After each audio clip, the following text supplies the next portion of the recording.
another episode of Inside the Shield with Pro Football Moms. I'm your host, Alicia Jarrett, and I'm sitting here with one of my besties, my co-host, Mr. Rob Vaca. Mr. Rob Vaca. Today we have Suzanne Renfrow, a mother of a phenomenal player, Clemson alumni, Raiders player, Hunter Renfrow. Welcome, Susan. Thank you so much.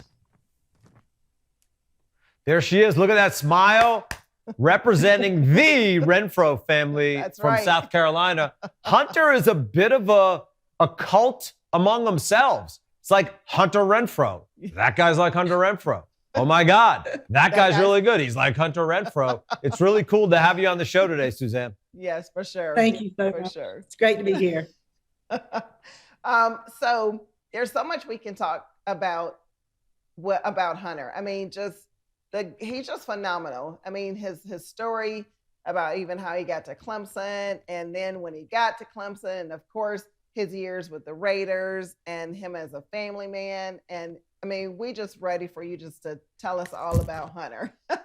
One of the questions that we'll start with is, and we definitely want you to take us through the journey, but at what point did you look at Hunter and say, you know what, I believe my kid can play in the National Football League? When he got drafted.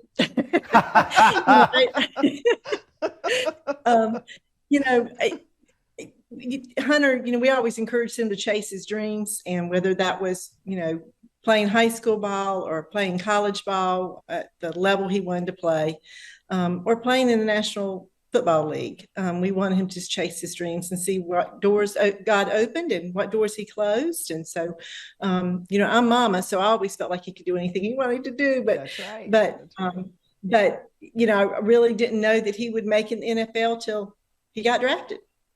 That's right. Suzanne, take us back from high school to Clemson. Like how did all of that evolve? Yeah, so Hunter had he played quarterback in high school. He always wanted to play receiver. His dad was his football coach, and so he needed him at quarterback, so he didn't get to play receiver. He got some offers at some smaller schools for scholarship offers, and but he really wanted to go to Clemson. Clemson's my alumni. He had several siblings. His sister, his grandfather had gone to Clemson when it was a military school, and so he just had a lot of, and so his brother and sister had gone to Clemson, and so that's just felt like home to him. So he wanted to go there, but then he had that decision to make. Was he going to go as a preferred walk-on to Clemson, or take the scholarship offer to a smaller school? And so my conversation with him was, honey, you never know if you can get hurt in that first game. You don't know when coaches are going to leave. You need to go to a school where you feel like you'd want to be, even if you weren't playing ball. And he says, that's Clemson. And so I said, well, that's going to be your decision. Dad and I are going to support whatever you decide you want to do. He went to Clemson for his official visit and loved it. But I could tell, I was really surprised on the trip home that he didn't say, that's where I want to go, that's where I want to go. And so my husband and I were talking. I said, hey, I'm surprised he didn't tell Coach Sweeney he really wanted to go there, because I think that's where he wants to go. And we said, well, he's one of 6 children. So we said, well, maybe he's just trying to be considerate about the financial issue of paid school versus not being paid. And so we went in and said, honey, we're going to support wherever you want to go. If you feel like God's calling you to Clemson, go to Clemson. We'll work out the finances of it. And I mean, within 30 seconds, he was on the phone talking to Coach Sweeney saying, yes, I'm going to take that. Oh my God. So glad he did. And so glad for the opportunities that Coach Sweeney gave him. Coach Sweeney told him, you come in as a preferred walk-on, unless you tell people, no one's going to know if you walked on, if you're a scholar athlete. You're treated the same. You're given the same opportunities. And at Clemson, that was true. Yeah. Wow. So that's exciting. I'm going to grab my Clemson helmet here and hang on to it for a second. So I have a daughter who's a junior at Clemson, and we spent a lot of time up there. I've sent a lot of checks up there. And so you have an interesting situation. Your husband, a longtime high school football coach, goes to Wofford, right? He's a Wofford grad. So Correct. Hunter has an offer to go play at Wofford, a really fine school in Spartanburg, South Carolina, or to Clemson, your alma mater. How did your husband get squeezed out of this deal? Well, I kid him. My husband and I are pretty competitive, and above our 6 children, our firstborn went to Wofford, the other 5 went to Clemson. So I won that. but my husband's great in the sense of he's always supported my children to follow whatever the Lord was leading them to do. And so it really wasn't a situation where this is where you need to go, or for me, this is where I want you to go. It really was, where is God leading you? Yeah. I definitely can relate to that. I have a nephew that's at Clemson right now. My twin sister's son, Armand Mason, is there. He went as a walk-on and recently was offered a scholarship. And you're absolutely right. I mean, we just, it's a family like no other. So yeah. But let me tell you something, the years that Grady and Hunter played together at Clemson were phenomenal. And I mean, he's just amazing. And when I'm looking at you, Suzanne, and I mean, apples don't far from the tree. That's such a cliche, but it's a true statement. My goodness. Yes. So building on what Alicia just said, 2016 and 2018 were really, for lack of a better term, fairy tale seasons. When you win the national championship and you win it twice as a player and as a family, tell us what those years were like, because I'll leave you with this as you start talking. College football today in 2023 is very, very different than it was in 2016 and 2018. So tell us what that experience was like for your family. It was so much fun. And, it was a time that our family just got to go to the ball games together and celebrate together and plan our next game together. It was wonderful. And it was great knowing that Hunter was there as a family in itself. Alicia, as you were just talking about at Clemson, just a phenomenal culture. And so those are really fun years. And yes, I think college football is quite different now than what it was when our boys were going to school, and breaks my heart because they had such a great experience, even if they had not been playing in the national championships. Yes. Oh my goodness, what a great experience. Yeah, for sure. I totally agree with that. So let's switch gears just a little bit. Grady is an amazing cook.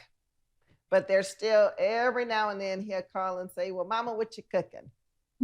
Tell us about Hunter. What is, when he wants that mama's food, what meal does he want that you, I can't even talk. What meal does he want you to cook, Suzanne? His all-time favorite meal growing up was fried chicken tenders, rice and gravy. I mean, I think we had that for Sunday dinner for years. Now he doesn't call me as much because his wife is really good about getting him to eating clean. And so he's done much better. He's left those other foods and eating much cleaner now. So when he comes home, he doesn't, ask for anything specific anymore, because I tried to cook clean now for him, but that was always his favorite. Good. Very good. Rob's hungry now. Talking exactly. Now I'm hungry, and my kid is the same way. Chicken fingers. I don't understand the sex appeal of chicken fingers, but that's a lot of boys are into the chicken fingers. I don't understand what the deal is. So for your family has always been important. As I said, your husband, a football coach, you're a guidance counselor. Feel like we're all kind of guidance counselors. We need the t-shirt. We all need the I'm a guidance counselor t-shirt. Yes. Back home, is it Socastee? Is that what the name of the town is? So tell us a little bit. Herbert, look at my screen. In Socastee, the Renfrow family is an integral part of not only the community, but the football community, the stadium, the game day atmosphere. The field is now named after the Renfrow family. This just happened a couple weeks ago. Tell us what that was like, and tell us what your role in that community is, Suzanne?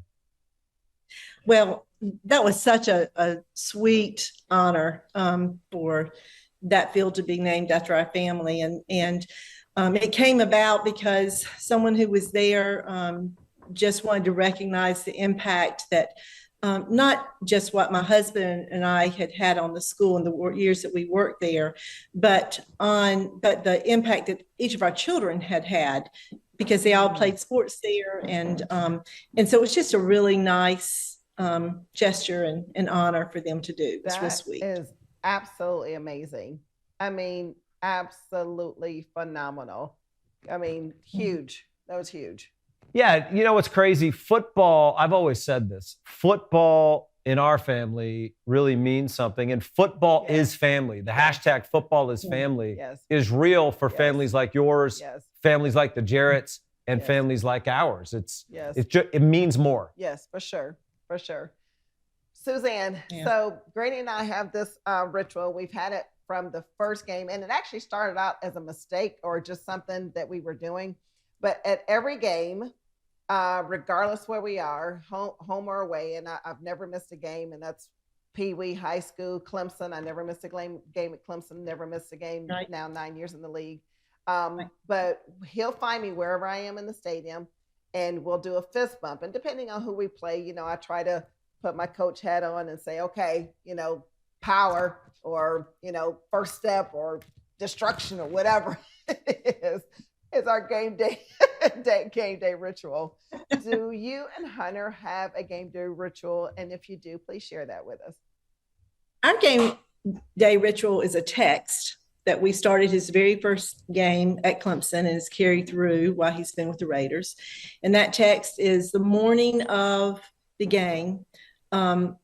We always text them to say, just want you to know happy game day. We want you to know we've prayed for you this morning. We've prayed for God's protection. And we've prayed that God will allow you to have fun like you're playing in the backyard. And because that's what's always been important to us. Yes. Just to have fun like you're playing in the backyard and take the pressure off. And so my husband's point is always play hard, have fun. And so he always receives his text while he's in the locker room before he goes out for warm-ups. He always responds to that, and then it's a see you after the game. So I wish we were just talking about this lately, we were so thankful that we were able to attend all of his Clemson games. What a treat that was, how exhausting that was. Yes, so what a treat. Yes. We have not been able to hit all of the Raiders games just because we live in Myrtle Beach, and that was in Oakland or Las Vegas, and we just couldn't make it to everything. So. Yes. Well, love that. You know, it's really interesting, Suzanne, as wide receiver parents, we don't tell our kid, go for the destruction like the defensive tackle mom does. Right. There's not a lot of destruction. The hope is don't get destroyed. Stay away from destruction. So it's interesting. Prayer, right? Prayer is really powerful. And I pray every game day for three things. I pray for health and safety for my son and the other players. For sure. I pray for a win. And Suzanne, I pray for 100 yards and 2 touchdowns every game. That's my prayer.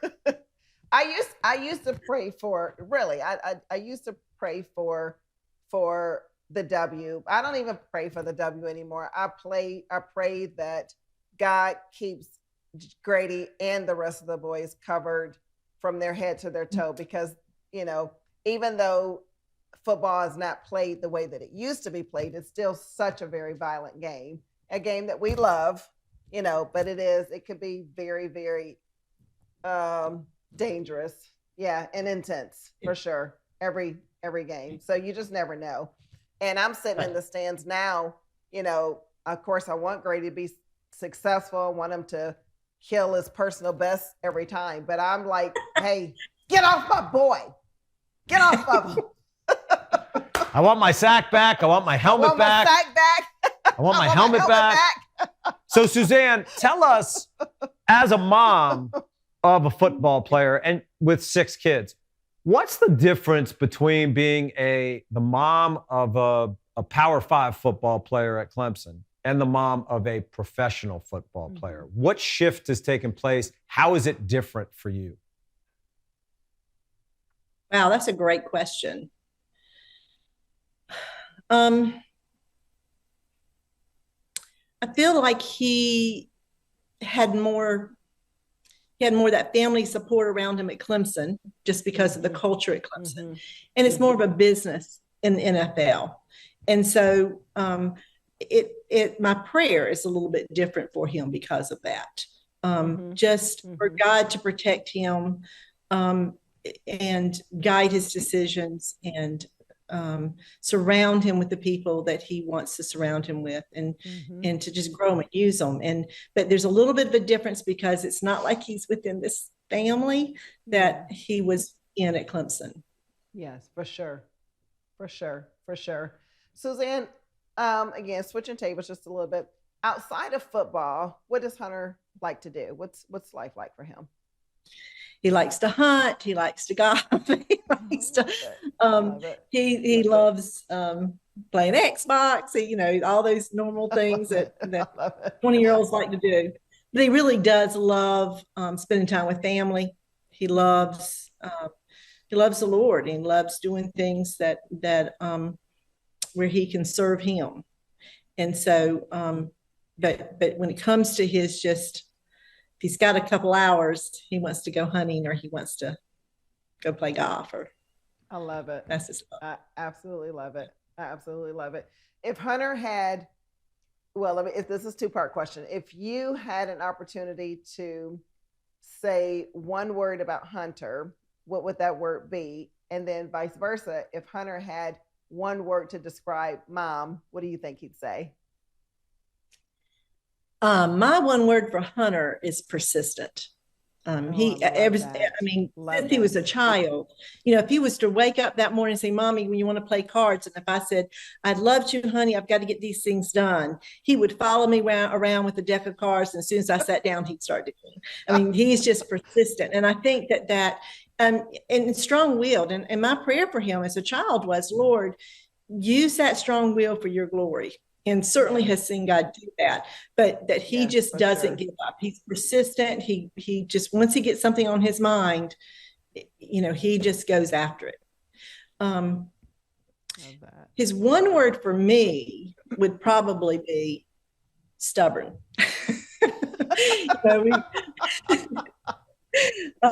Stubborn is another word for persistence. From the tree either. There you go. So we've had many times that we kind of stuck to our guns on things, and of course Mama has to win because Mama's a mama. But that's right. But that's right. The apple doesn't fall far from the tree, and I can understand that persistent. This is a full circle moment for me, because my son Kyle went to 2 Dabo summer camps. They're usually in the beginning of June. And the last camp he went to, I remember Dabo gathers all the campers in that back practice field behind the indoor facility, and he gives them a little talk.